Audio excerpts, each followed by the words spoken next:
Well, it is a rainy day here in Koh Phangan, Thailand, and I'm feeling a little bit down, but that is the perfect time to talk about today's topic, grieving. It's been more than a year now since my father passed away. For those of you who don't know, he died in an accident. So it wasn't like a long, drawn out process, but it also wasn't a we saw it coming process. He was really young and healthy when it happened. To this day, obviously, I'm still sad.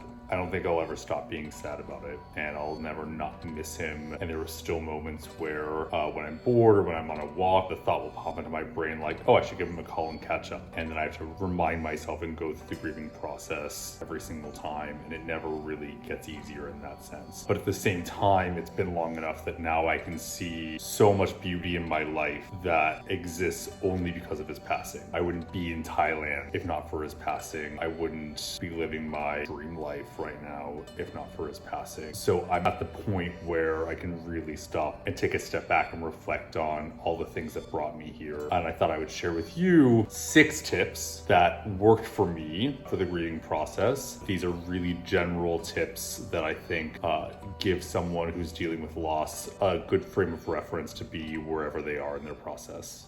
I know it says Florida. I actually got this at a thrift store in Madrid. I mean, just because we're talking about grief and death doesn't mean I can't still be a style icon.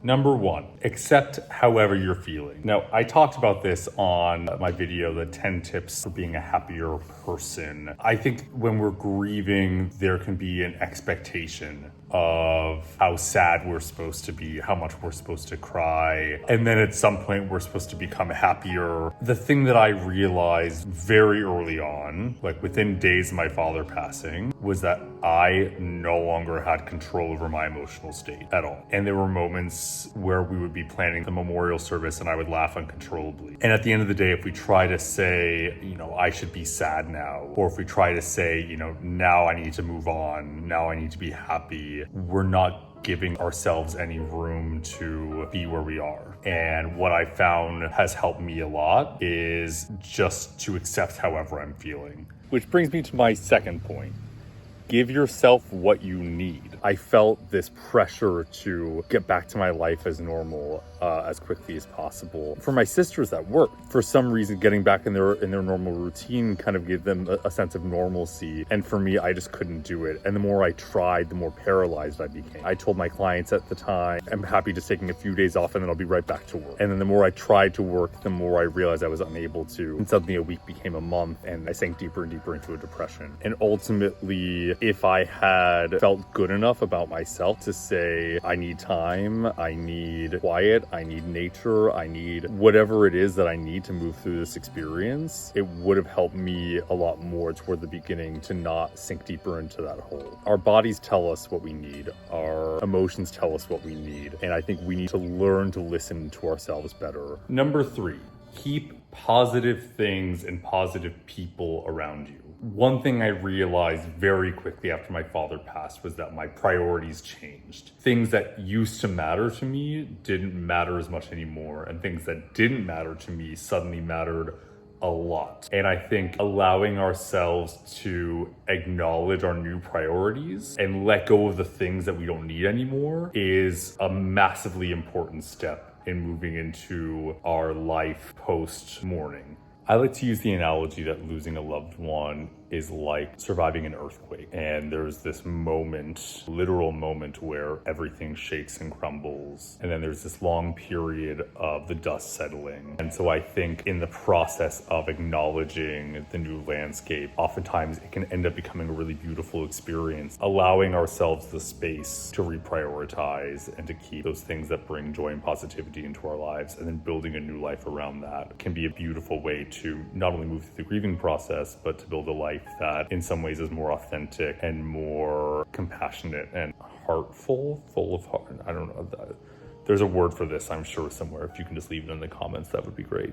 Number 4, accept help. After my father passed, it was really difficult for me to interact with other people. I didn't want to answer my phone. I didn't want to respond to messages. I was feeling very lost, and I knew I wasn't alone, but I didn't know how to connect with people around me the way that I used to. A few people in my life really stepped forward, would say, you know, are you eating? I'm going to send you food to your house. Can I help you plan the memorial? And more friends would step up and, you know, take me out for a walk or take me out for an activity, just get me out of the house because they could see how much I was struggling at the time. However much I hated it and however hard it was, when I look back over the last year, it was those people and those experiences that actually got me through this. It was those times that I said, okay, yes, I hate this. I don't actually want to do this. I'm not comfortable with this. You're, as a friend, telling me that this is something healthy and this is something that I need, and I'm just going to listen to you. The whole reason I'm in Asia right now is because my best friend saw how much I was struggling and suggested that I go on a yoga retreat, because that was something that had really helped me previously.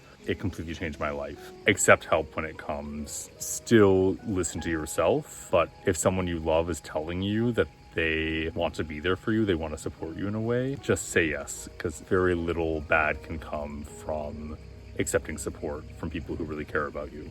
Number 5, spend time in stillness. This is so hard for anyone, let alone someone who's grieving. When we started the grieving process, I became so depressed that I couldn't get out of bed, and it wasn't until I went to Bali into this yoga retreat and then came to Thailand afterward that I was really able to sit still and just be in my own thoughts and be in my own energy. And like I said, coronavirus, however terrible it is that I'm not able to be with my family for the grieving process, the fact that I was trapped alone in a house for 4 months, it again was such a blessing because it forced me to be with my own thoughts and to listen to my feelings and to listen to my body and to give myself the things that I need. It's very rare that we allow ourselves the opportunities in life to really sit still and listen. It's so important, and it's such a gift. During the grieving process, I offer to you, take moments throughout your day, take moments when you can, before you go to sleep, when you wake up, to just be in your own thoughts, to just listen to yourself, to feel whatever you feel, and to try not to distract yourself from it, and just see what happens. And of course it's gonna be hard, and of course it's gonna suck, because no one wants to feel that sad. But these feelings aren't forever. The feelings will pass. And like I've said before, there's a whole spectrum of human emotion that we're meant to feel. And if we let ourselves move through those emotions naturally, if we accept however we're feeling at the time, the feelings will move.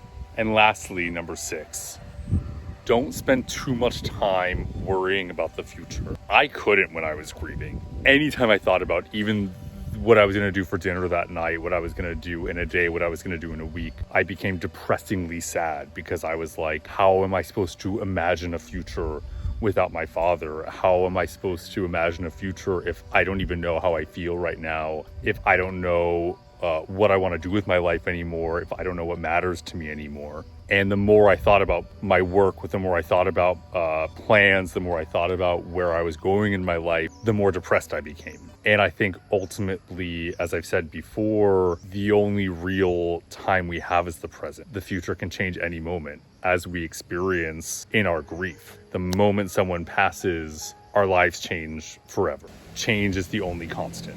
Be where you are, be here now, and know that at some point eventually you'll be somewhere beautiful. Just be open to that. We don't know what it looks like. We don't know when it's gonna come, but it will come. Okay, well, I know that wasn't the most fun video in the world, but hopefully it offered some new piece of advice or a piece of advice you've heard before that you needed to hear in a new way to get through this process. Again, everyone's grieving process is different. It's impossible to look at someone's process and say, okay, if I just do that, then I'll be okay. You will be okay. We'll all be okay. But for right now, we just need to accept however we are without judgment and know that whether we like it or not, we are going through the grieving process. And that's beautiful. And if we can learn something, if we can grow, if we can offer something back to other people, then the loss of our loved one wasn't in vain, because they live on through our actions. They live on through the beauty that we're bringing into the world. And that's something really profound and really special. So thank you for sticking with me. I'm Dan Sherman. This is How Is This Real Life?